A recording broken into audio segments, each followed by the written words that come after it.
Good morning. Good morning. Hey. We're going to start right away because Windsor, as you can see, is totally prepared for us. Yeah. And he always has so many marvelous things to tell us. Everybody here, you all know this is Windsor Wade.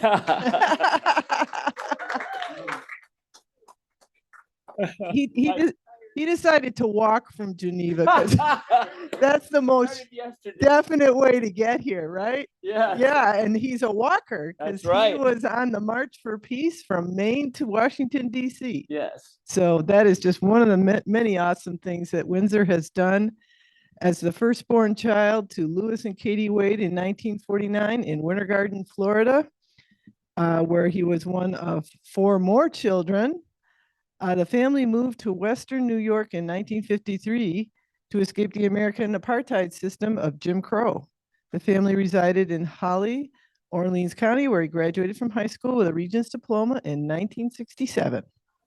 His family were members of the Assembly of God Church, where he was baptized at age 14. Upon graduation from Holly High School, he attended Monroe Community College, where he attained an associate's degree in marketing in 1969. While working in sales at the Prudential, he received the Selective Service lottery number of 156. In June of 1970, he was drafted into the U.S. military, and by December, he was deployed for 1 year to the Republic of Vietnam to serve as a combat infantryman with the 173rd Airborne Brigade. Yes. After being honorably discharged, he was employed at the Eastman Kodak Company and the Hillside Children's Center.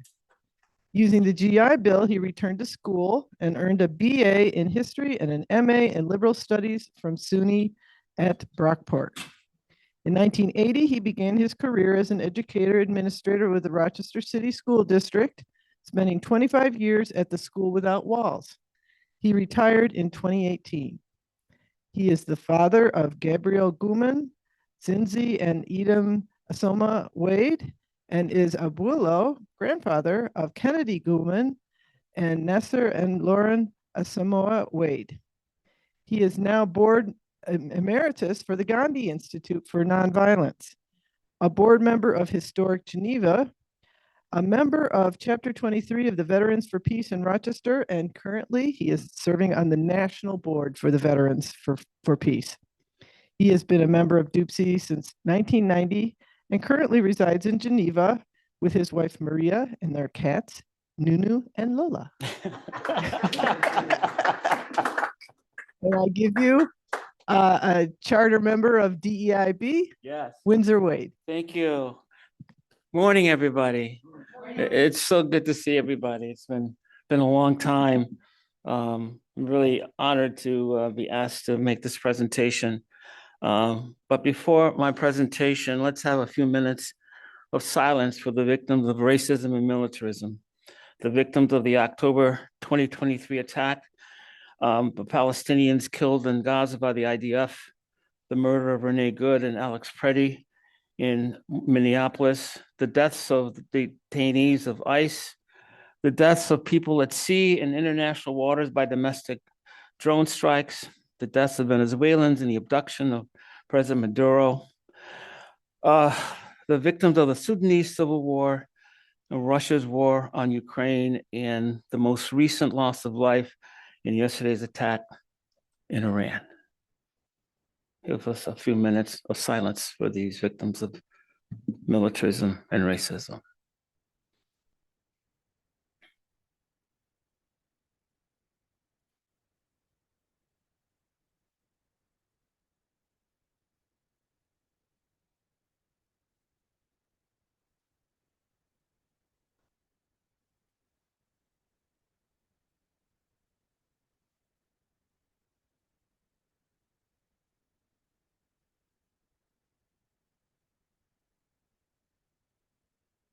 Thank you.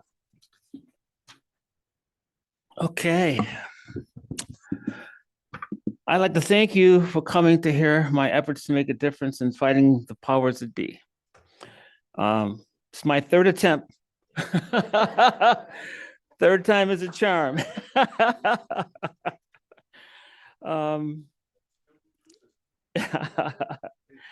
So here I am to give you my efforts to work for God's justice locally and globally. My perspective in these efforts will be from my personal and historical viewpoint. The personal is through my lens as a person of African American heritage. And since I taught social studies in the Rochester City School District for 32 years, and I'm 76, I'll be 77 next month. That is my historical perspective. I've been given the grace to live this long. As stated in the November Sunday Forum, 1962, on a family trip to see family in Florida, I drank from a whites-only drinking fountain in the Piggly Wiggly in Winter Garden, Florida. When the Wade kids got back to Grandma Beulah's house, we got a scolding. She reminded us when we left to go back north, our cousins had to live with what we did, breaking the Jim Crow rules of living there. I remember it as it happened yesterday. It was 65 years ago. The family migrated during the Great Migration from Florida. I grew up in the Orleans County village of Holly, population of 1,200 people. My dad was a Teamster truck driver for Mott's, the local industry, and my mother, Katie, stayed at home as a housewife with 5 children. After we all got into school, she created a nursing career for herself. They fled during the Great Migration to escape racism, but they had to fight it in El Norte too. They were denied the right to buy a lot of land in the village by a petition sent to the realtor. Not in my backyard when it comes to Black people living as a neighbor. I was assaulted in school by a classmate's brother, an adult that didn't want his sister having a crush on me. I was 16 years old. The big R comes in many forms and sizes, and no matter how young or old you are, where you live, what you do to pay the bills, or how many Benjamins you have in the bank, you have as a person of African descent. You will have to deal with it. You're in the belly of the beast. As we recently saw online, the Obamas were presented as apes. So, former president of the United States, multimillionaire, one of the most respected leaders of the world, can't escape it. It's always there.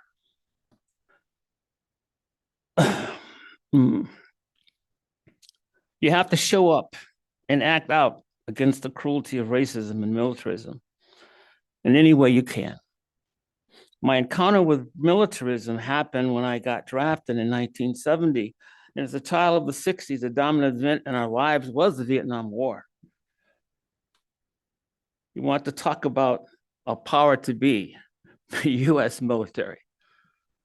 I sometimes talk to my wife, and when you get inducted, you have to take one step forward and swear to protect, defend the Constitution of the United States against all powers, foreign and domestic.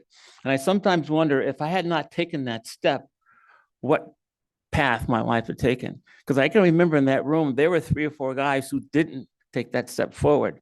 MPs came out and arrested them. And their fate, likely you had to deal with the US military, and more than likely probably went to jail. So, I mean, you were given an incredible decision at age 20. What do you do? Do you take that step forward? And you know that during that time, they needed fresh bodies, to fight the so-called war against the communist takeover. So I often think about that. If I had not taken that step forward, where would my life have gone?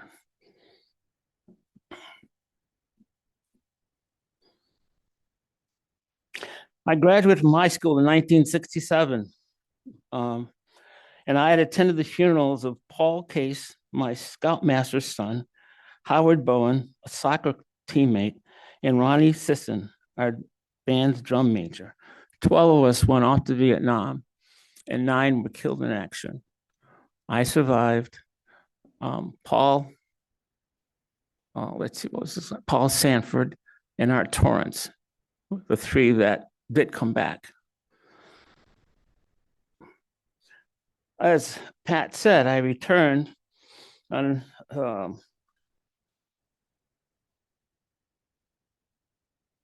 oh, I she said I had a lottery number 156, drafted in 1970, and deployed to RVN in 1970 at the age of 20. In a normal life, we have some unforgettable moments: high school and college graduation, marriage, the births of our children, and if you are unfortunate enough, going to war. I served as a combat infantryman with the 173rd Brigade, which had this notable distinction as one of the most uh, decorated units in Vietnam, along with the 101st Airborne. I was a paratrooper. We didn't do any jumps there, but we had what we call combat assaults. They'd stuff us in a Huey helicopter, as many as you could, and then fly you into an area. And the skids of the helicopter never touched the ground. You had to jump out about maybe 3 or 4 feet, laden with like 40, 50 pounds on your back. And that's how I spent, I would say, supposed to be there a year, but I came home in 10 months because Nixon was withdrawing American troops and replacing them with Vietnamese. And it was a very interesting thing because the first 3 or 4 months, we'd walk through these villages and there'd be guys our age just hanging out. It's like, okay, this is supposed to be your war. So why the heck are we here fighting it for you? And at that time and point, I didn't think Richard Nixon was such a bad guy. Brought me home early. Okay.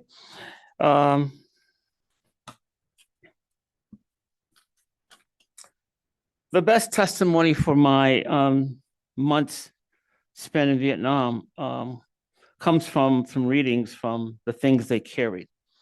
Are you familiar with The Things They Carried?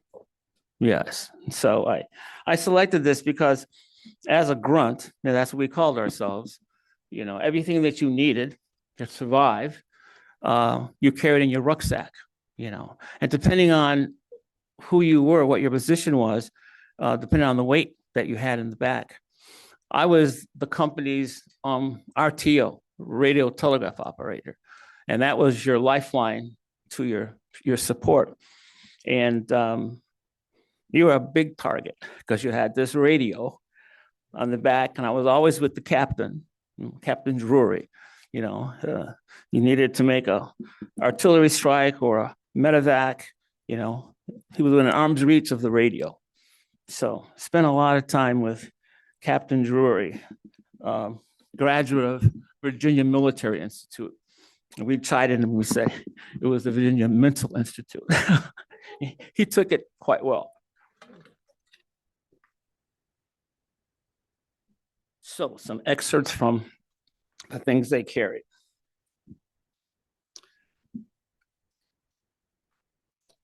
The things they carried were largely determined by necessity. Among the necessities are near necessities, were a P38 can opener. Everything you ate came out of a can. Pocket knives, heat tabs, wristwatches, dog tags, mosquito repellent, chewing gum, candy, cigarettes, salt tablets, which you took handfuls of them because you sweated profusely. Matches, sewing kits, military payment certificates, sea rations, and 2 or 3 canteens of water. Together, these items weighed between 12 and 18 pounds, depending upon a man's habits or rate of metabolism. Henry Dobbins was a big man, carried extra rations. He was especially fond of canned peaches and heavy syrup or pound cake. That was my favorite too. David Jansen, who practiced field hygiene, carried a toothbrush, dental floss, several hotel-sized bars of soap he'd stolen on R&R in Sydney, Australia. Ted Lavender was scared, carried tranquilizers until he was shot in the head outside the village of Tan Khe in mid-April. By necessity and because it was standard operating procedure, you all carried steel helmets that weighed 5 pounds, including the liner and camouflage cover. They carried the standard fatigue jackets and trousers. Very few carried underwear. Nobody carried underwear. On their feet, they carried jungle boots, 2.1 pounds. David Jansen carried 3 pairs of socks and a can of Dr. Scholl's foot powder as a precaution against trench foot. Until he was shot, Ted Lavender carried 6 or 7 ounces of premium dope, which for him was a necessity. Mitchell Sanders, the RTO, the radio telephone operator, my job, carried condoms, which I did not. Norman Bowker carried a diary. Rat Kiley carried comic books. Kiowa, devout Baptist, carried an illustrated New Testament that had been presented to him by his father, who taught Sunday school in Oklahoma City. As a hedge against bad times, however, Kiowa also carried his grandmother's distrust of the white man, his grandfather's old hunting hatchet.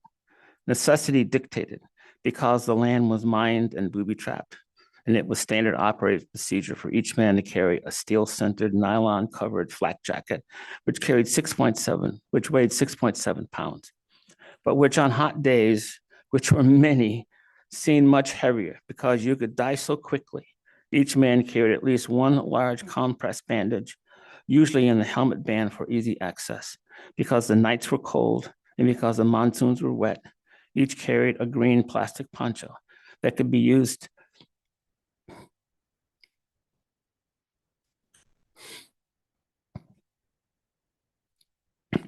as a raincoat or a ground sheet or makeshift tent. With its quilted liner, the poncho weighed almost 2 pounds, but it was worth every ounce. In April, for instance, when Ted Lavender was shot, they used his poncho to wrap him up, then to carry him across the paddy, then lift him into the chopper that took him away. They were called legs or grunts. To carry something was to hump it, as when Lieutenant Jimmy Cross humped his love for Martha up the hills and through the swamps. And in its intransitive form, to hump means to walk or to march, but it implied burdens far beyond the intransitive.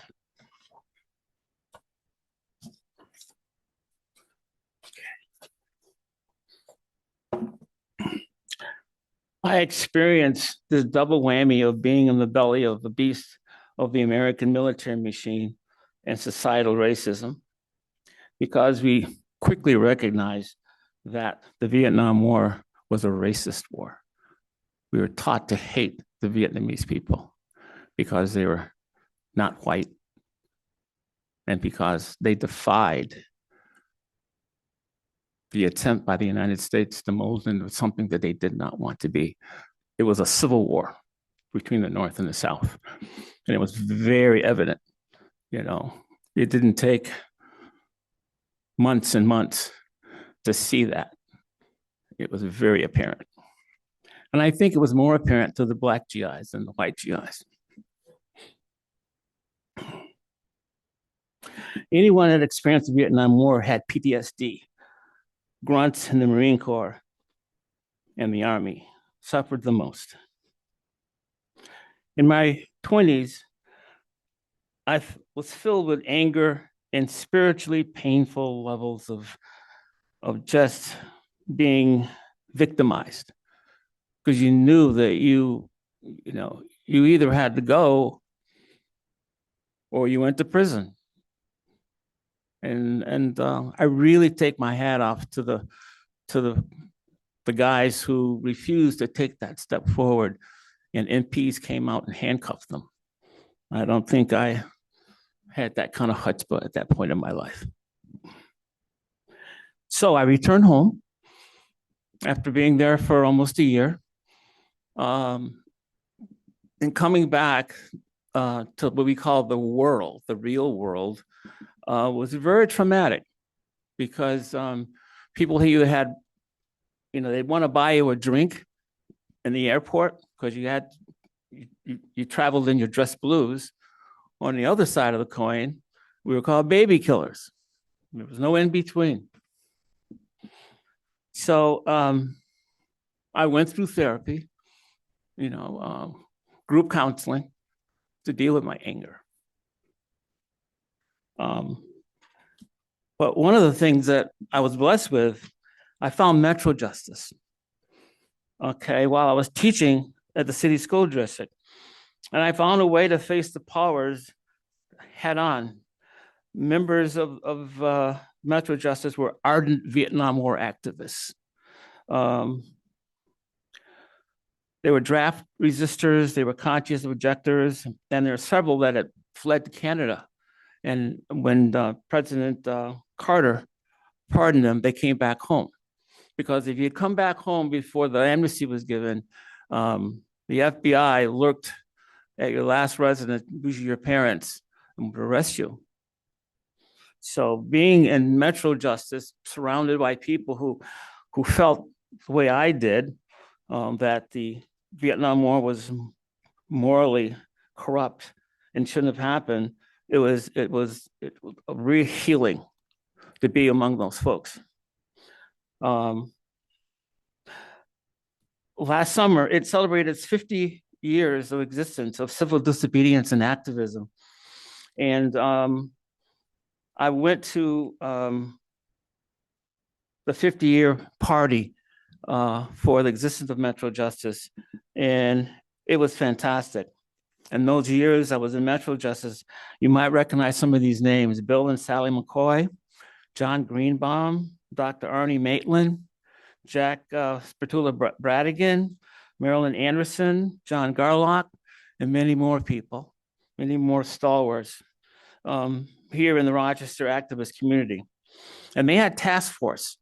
And the two that really resonated with me was ROCLA, the Rockland Community in Latin America, and the anti-racism component.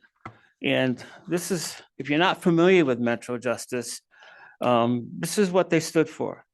We seek a better, more just world, free of economic, racial, and social injustice. We know that the way to move closer to this world is through an organized collective struggle for justice. And I spent many, many days and hours with these folks planning and campaigning. I also met and became very close friends with Pat Mannix and Wilma Campbell. And both have passed. Really powerful women. When I was among them, I didn't say very much. I just listened.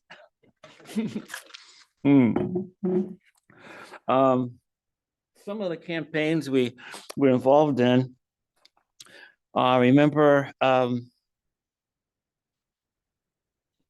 taking a bus caravan to DC to protest the oncoming war against the Iraqi, you know, that old shock and awe thing, looking for weapons of mass destruction. Also during that time period, I had an impeach Bush sign in my yard. And for having that sign, I received a very threatening letter in my mailbox. And the folks said that they were going to shoot through my picture windows, throw rocks. I called the RPD. They looked at the letter, and for about a month, I had RPT cars parked. My house is on a corner. They were parked in a church across the street and right in front of my house. And the RPD took it seriously. I mean, these folks were saying that while you're sitting at your dining room table, you know, you make good targets. Yeah, yeah, that was something else. And another highlight during that time period was attending the inaugurations of Barack Obama. And I remember campaigning for him, having a sign in his yard. And it was a time when we thought that this was an inflection point in American politics in the world. But as a result of Obama, what we got? We got Trump. I was not going to even mention his name. We got the dumpster, which I call him. Also during the later, when the 90s rolled around, I attended the Million Man March in 1995. And its purpose was to promote unity, strengthen Black families, and uplift communities. And it's considered one of the largest peaceful single-day gathering in American history. I wanted to take my son Adam at the time, but he was only 4. But I got a lot of heat from my colleagues at my school, which surprised me, because it was sponsored by Farrakhan, and he was known to be pretty anti-Semitic at times. And my colleagues said, "Well, why are you going to participate in Million Man March and it's sponsored by the Nation of Islam?" I said, "Well, I'm attending for its purpose, not to be there in the presence of the person who planned it." And it was an incredibly uplifting event. There was some question mark if there were 1 million people there or not, but that's irrelevant. The fact is, I met families. There were some women, some guys brought their wives, but it was primarily dominated by men of color. And there are all kinds of warnings. There's going to be violence, and when you get a group of Black men together, it's going to fall apart. It was incredible. Just, the DC police had nothing to do. They just stood by, sat on their horses, and I met men from all over the United States. It was incredible. That was a real highlight. Now, my next thing that I got involved in was the Gandhi Institute for Nonviolence, which is a nonprofit that equips people to use nonviolence to create a sustainable and just world for all. The Gandhi Institute collaborates with local organizations, academic institutions, students, and committed peacemakers in the areas of nonviolence, restorative practices, environmental sustainability, and racial justice. I became affiliated with the Gandhi Institute through my association with the director, Kit Miller, due to her son attending School Without Walls. There are no coincidences, things dovetail. And so I spent 8 years on the board there. And my role on the board was to advise and support its staff through fundraising, attending open houses, and to serve as an ambassador for nonviolence in the Rochester community. And presently, I'm an emeritus board member, which I'm very, very proud of. I mean, the work that it does is just incredible. So the time had come for me to turn in my school's magnetic personnel badge, and I retired in 2018. All my children have graduated from college, and now they're full-grown folks. I discovered Veterans for Peace through presentations from the members of the Anti-War League and Jack Spatula-Bragaden, who is a member of Veterans for Peace, Chapter 23 of Rochester. And in the 90s, when I was teaching at School Without Walls, City School District would allow military recruiters into the school, and to get them to sign up. And at the same time, I thought it was my responsibility for my students to hear the other side of the coin. And so Jack would come at the same time. The military presenters would be doing their spiel, and Jack would be on the other side of the room telling them, "Don't believe it."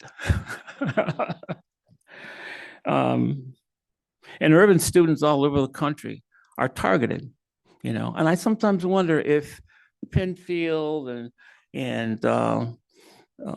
Brighton and Churchville Child allow military recruiters in their schools. So I don't know, but I do know that City School District would allow recruiters in to give them information about signing up, which I think was a great disservice. Because when you're 17 and 18 years old, you have this guy sitting in this Marine Corps uniform. They always wore their dress blues, and put their best foot forward. You can convince an 18-year-old, you want to wear this uniform and be a warrior. Didn't agree with it at all.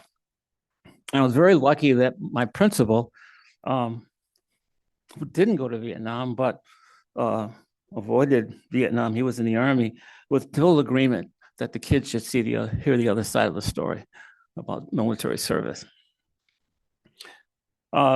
With the genocide in Gaza raging, I felt compelled to do something. After reading my chapter's website about a march for peace for Gaza, I decided to participate. And I have a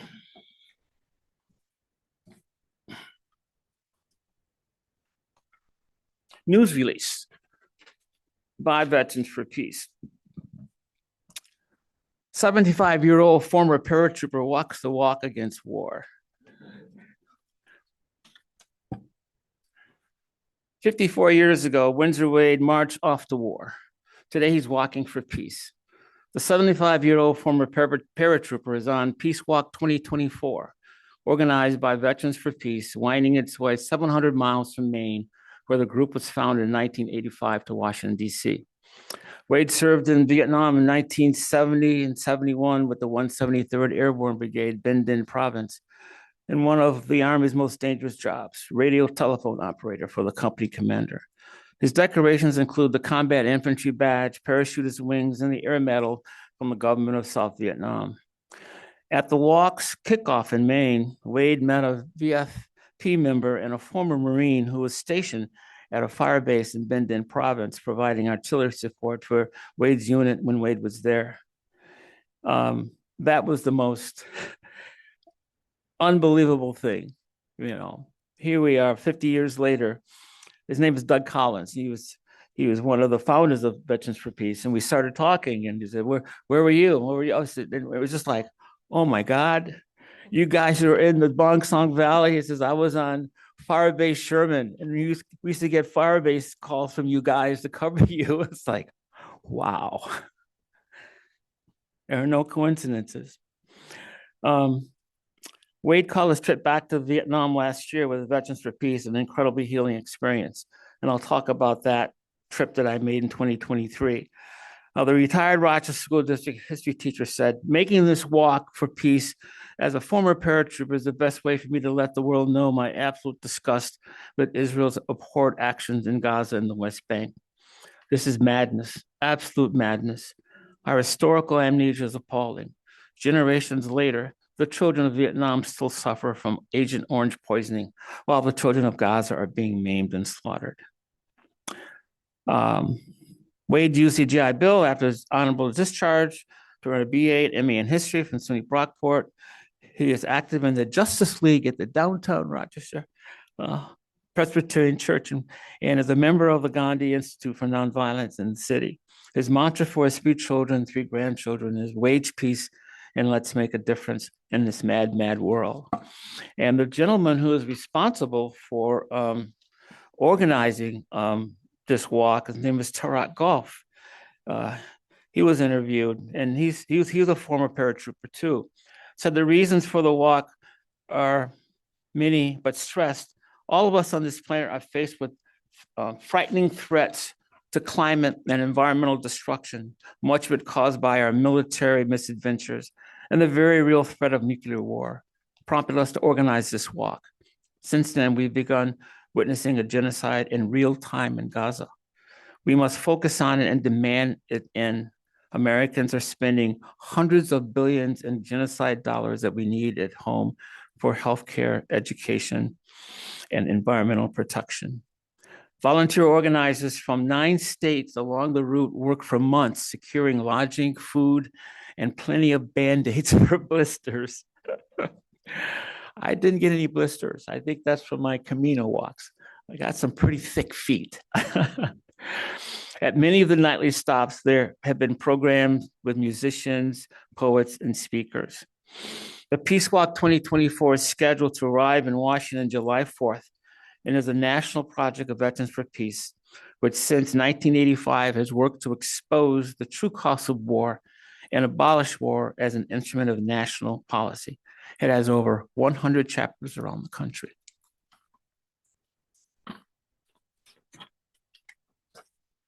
I now live in Geneva with my wife and our 2 cats, and I've embraced the activist community there. We attend a weekly vigil every Tuesday supporting Palestine, sponsored by the Party for Socialism and Liberation. I'm on the planning committee to celebrate Dr. King's legacy, and we attend protests sponsored by local groups and indivisible against Claudia Tenney, along with the No King rallies throughout Ontario County. And we also participate in actions of the Rapid Response Network, which works to expose Homeland Security and ICE's attempts to arrest and retain members of the immigrant and refugee community in Ontario County. And they do just incredible work. So from challenging Jim Crow's attempt to other me in 1962 in that Piggly Wiggly store to my retirement, life efforts to make a difference.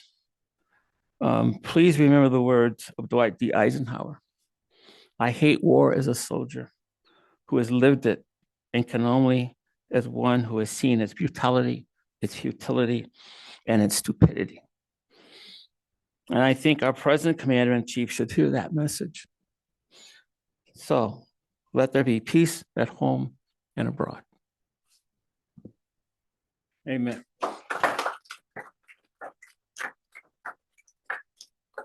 I wanted to leave, there's other things I could share with you, but I wanted to leave some time for questions. If there are any. I hope there are. Windsor, thank you. This was wonderful to listen to. It sort of parallels just hearing the history and having been part of it. It's really wonderful.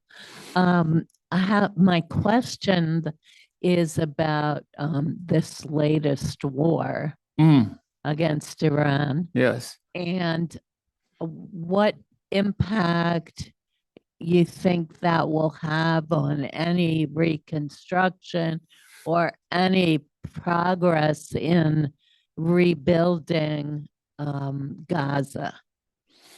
And, none of us knows, but I just want to know what you're thinking. Well, one of the things that Veterans for Peace want folks to realize is this so-called ceasefire is really not a ceasefire. Daily Palestinians are dying from bombings by IDF. And I know you've seen pictures of the destruction. Something like 90% of all buildings have been either destroyed or damaged in Gaza. And so the question is, who's going to pay for that reconstruction?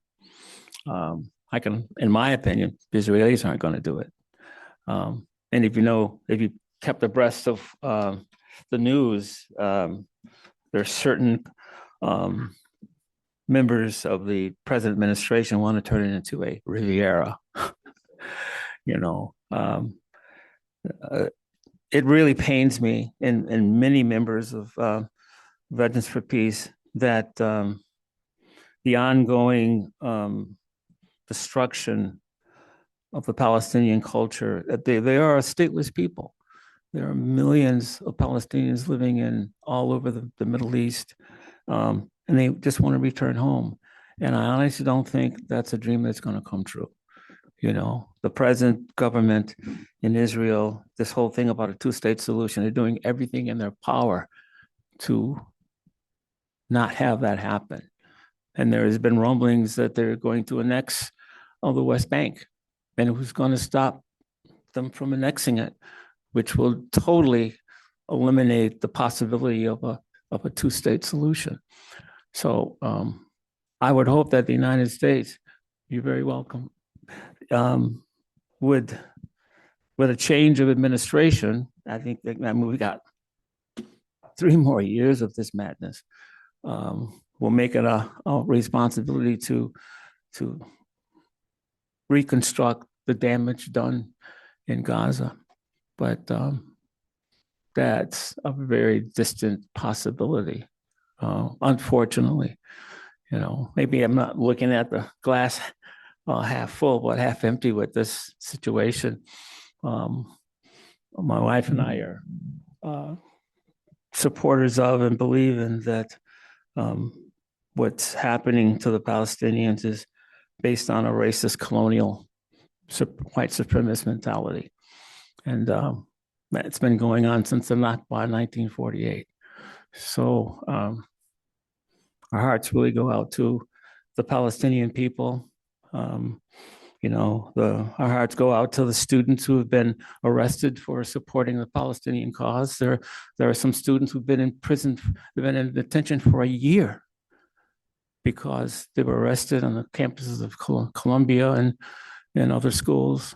A little anecdote, on the Peace Walk, we were walking through Boston, and there was a cordon of the encampment on Harvard University. We wanted to go join them, but there was a phalanx of Boston cars around the encampment and helicopters flying over the encampment while we were there. We stayed at the Quaker House there in Cambridge, and there was about 30 of us at the march at the time. And when we walked over to the encampment, and there was no way they were going to allow any folks to join the students on the encampment. And there was dozens of Boston police cars to cordon off to make sure no one joined them. Windsor, I'm so excited that you're on the national board now for Veterans for Peace. Mm-hmm. I happened to be in Nevada recently, and I discovered that there were people out there who thought that the Ukrainian war was being fought by Western Europe to the last Ukrainian. So Right. there's a division in this country, and just, a whole polarized. It's hard to imagine, how we can come together as a country and solve, these geopolitical issues. Mm-hmm. I'm wondering what you think from that national perspective. You've been on the local chapter, but what is the organization nationally perhaps doing to overcome some of the divisions in this country? Well, there's divisions within Veterans for Peace over that issue. There's not solidarity. There are some, you have to remember, this is a national organization with hundreds of chapters, and depending upon your geographical location will determine your mentality and attitude about certain issues. And it's interesting, the East Coast and the West Coast are in agreement that the United States is doing a great disservice by not giving full support of the Ukrainians. In the more conservative heartland of America, I've heard people say, in so many words, how can I put this diplomatically? As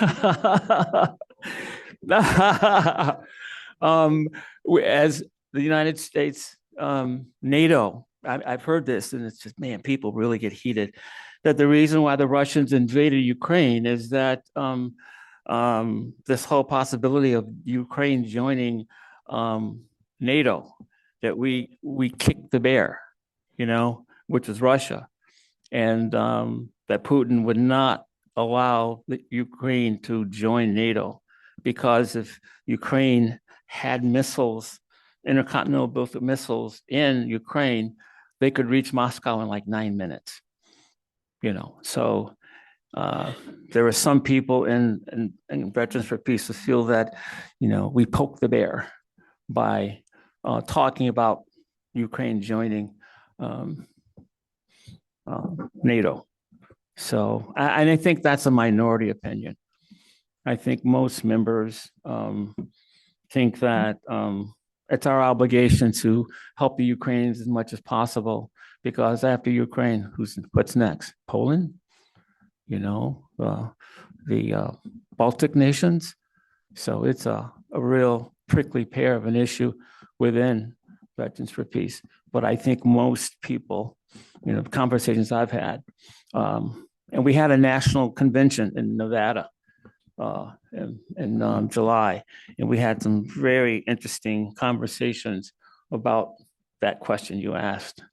I personally feel that it's almost appeasement in not fully supporting the Ukrainians' effort to protect their national sovereignty and to have them make such huge sacrifices to their population and to their and the threatening of their existence. Yes. So I'm sort of disappointed to hear that you think that, or your experience is that the Veterans for Peace is not have a lot of solidarity. There is solidarity, but there's always difference of opinion, Yeah, and there's always room for people to express their opinion. that's good. Hmm. I'm curious about the hike, I guess the hike or the march or whatever that you did for The Walk for Peace. the Walk for Peace. Yes. What kind of reception did you get along the way? Oh. What was sort of the most meaningful one? And specifically, I'm interested in once you got to Washington, Mhm. where did you gather and who did you meet with? And was that effective? Okay, let me address the walk along the way. Our organizers, Tarak and his wife Ellen, just did an incredible job of contacting communities. And I got to give a shout out to the Quakers. They were amazing. In Maine, New Hampshire, Massachusetts, Connecticut, and even in the DC area, we stayed at a Quaker hostel and put us up. They would have a potluck dinner at their meeting place.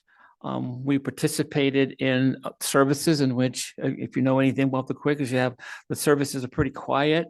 You have time for reflection, and if you feel like saying something, you popped up and you gave testament to what you felt that day.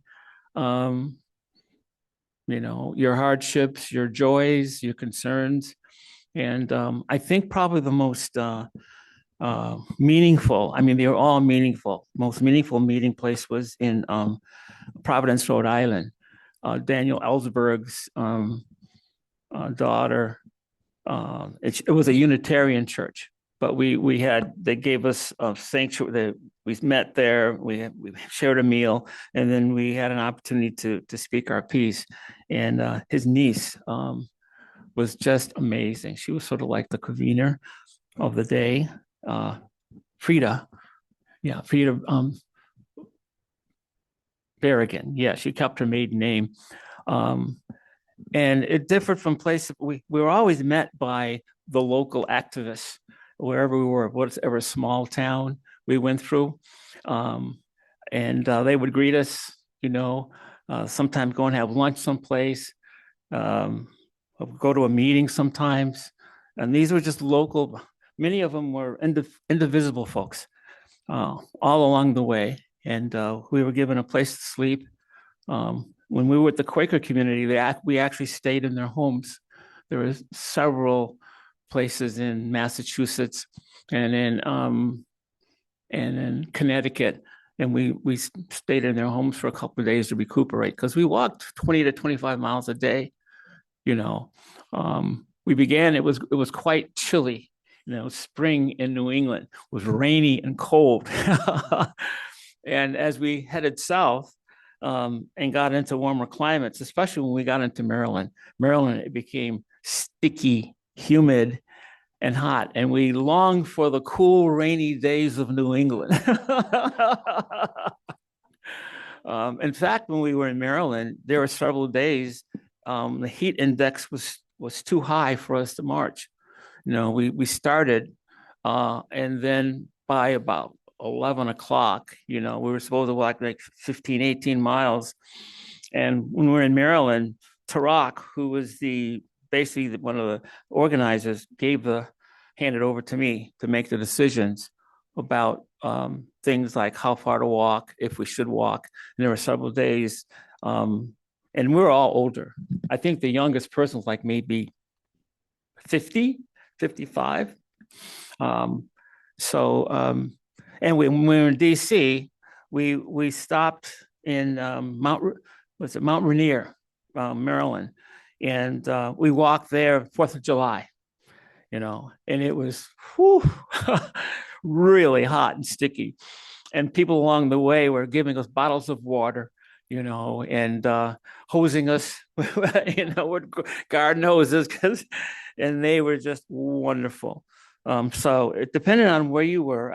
We did get some nastiness in New Hampshire, where we got the middle finger. We were called baby killers. We were called traitors, but that only happened in New Hampshire. That was very interesting.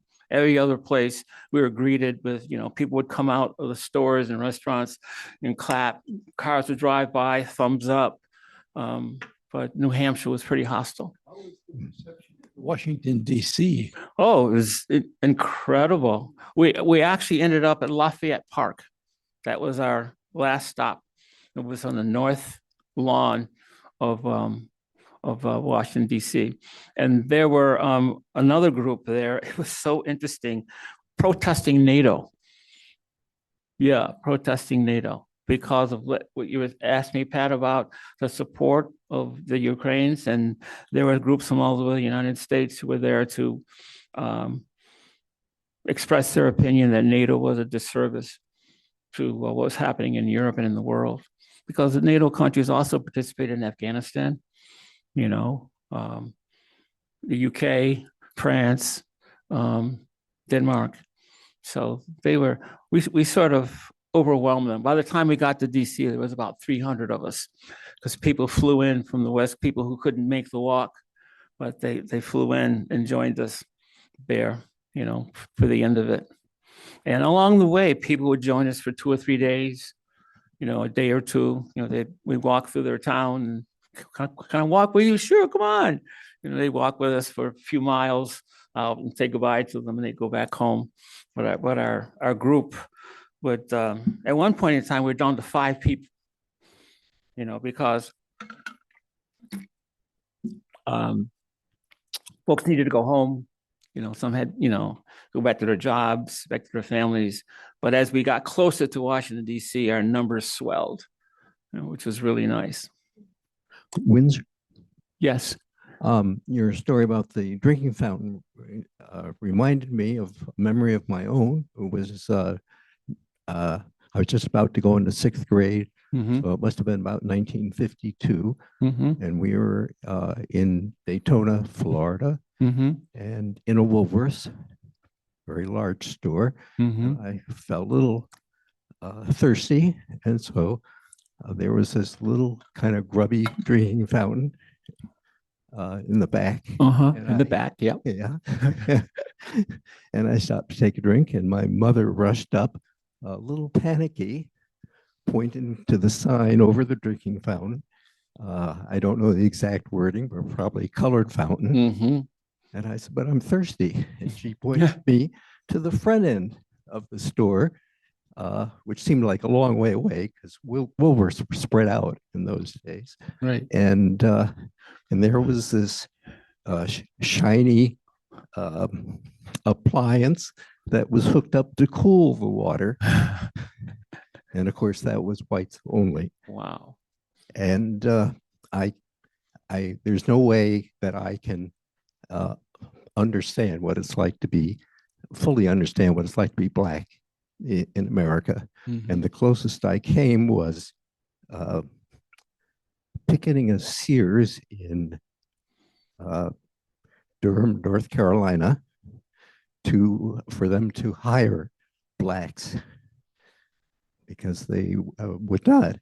And there was a woman, and a obviously wealthy woman in a white Cadillac convertible who caught my eye and gave me a withering hate stare. And something I have never before, never again will experience. But it was intense and full of hate. I also can't understand fully what it was like to be in Vietnam. I was old enough to have a college deferment, and so I escaped that.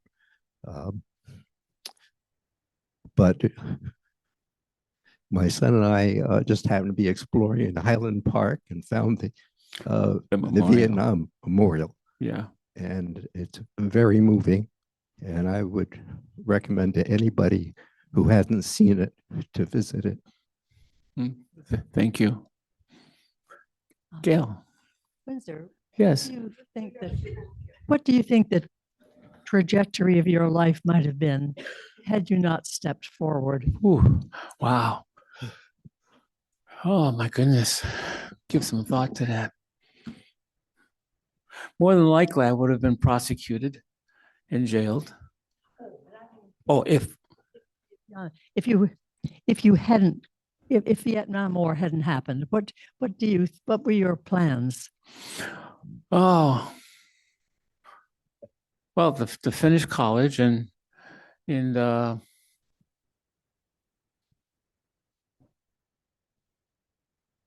I didn't decide to become a teacher until after I got my degree, because during that time period, in the early 70s, it was get an MBA, retire by 50, and you have to, go to law school. I toyed with going to law school. My ultimate dream, because I admired our family doctor so much, was to be a doctor. Wilfred Ferguson was our family doctor, and he was just that was during the time when there was family doctors. There aren't any more family doctors, and he took care of me and my brothers and sisters, and I just admired him so much. He lived in Brockport, Dr. Wilfred Ferguson. So pipe dream was to, oh wow, Dr. Wade. That sounded good. But the other, because it was so expensive and, it was really a pipe dream. The other thing was to go to law school maybe and practice the immigration law or civil rights law or something like that. But right after I came home, I worked at Kodak for a couple of years, and I found it a very racist institution. It was just like smacked you in your face. And after being in the military and going to Vietnam, I just couldn't deal with the fact that, I was working for such an openly racist institution. So I worked at Hillside Children's Center for 3 years. And that really opened my mind up to working with children. I was there for 3 years. And so I made the transition from Hillside to City School District. So there were several paths I could have taken, but I think I took the right one. As my wife tells me, it was a calling. So Windsor, Yes. John's mom was a peace activist during the Vietnam War, and her oldest son enlisted and Mhm. was in Vietnam for several years. And I think was really hard on my mother-in-law. Mhm. I'm wondering, how has it been for you as a dad, having Adam in the military, close to being done, I think? Yeah, a couple of years. He's back home now. He's in the state of Washington. So I remember when my son told me he wanted to enlist after high school, and I squashed that. I said, "No way. You are going to college, whether you like it or not."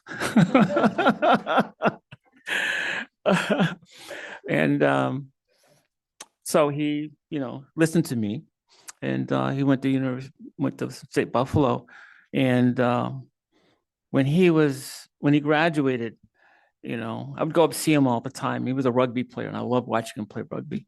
When he was getting ready to graduate, I went up there one weekend, and he said, "You know something, Dad? I'm so glad I came to college." He had a couple friends, playmates in the neighborhood who enlisted in the Marine Corps right after high school. And that sort of influenced him. So I had to fight that all the time. But then when he graduated, when he was an undergraduate, he wanted to go to ROTC, but he had a skiing accident and broke his leg, which didn't allow him to go to basic training and be part of that cadre. So he had this yen to serve. And so when he was like 24, he enlisted in the Navy. And I said to him, well, actually, he wanted to enlist. And I said, you got a college degree, not the Army, not the Marine Corps. You're what you call a bullet stopper. That's what we called ourselves. So he enlisted in the Navy. And with his college education, he found a path in the Navy, and he was going to go to flight school. He was going to make a career of it. But then he and Anya had a child, and then they had a second child, and he would be at sea for months at a time. And he came home from a tour, and I think it was the Black Sea, shadowing Soviet submarines on his destroyer. And his little boy recoiled from him when he came home. He went to grab him, and he wouldn't go to him. And it made him realize being away for 4 months, and that influenced him. So he forgot about going to flight school and making a career. And he's now 2 years left to do, and he's having a really hard time now. He had duty in the Red Sea and off Gaza. And in the Red Sea, his destroyer was intercepting Houthi missiles that were being fired at Israel. So he's come to understand that, and as growing up, I always used to tell him, the most important thing in your life is your family. You got to take care of your family.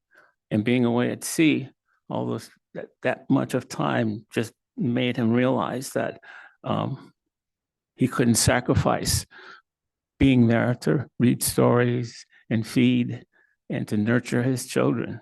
You can't do that when you're 5-6 months at sea. And so he's getting out in 2 years. And he calls me, and he said, I'm having a hard time putting a uniform on Dad, especially with all the stuff that's been happening since he's been in, being off the coast of Gaza, and there's like communication blackouts on the ship. So the Navy allowed him to hear what they want to hear. But when he's back home in base, he's able to hear non-censored information. And Gaza just absolutely ripped his heart out.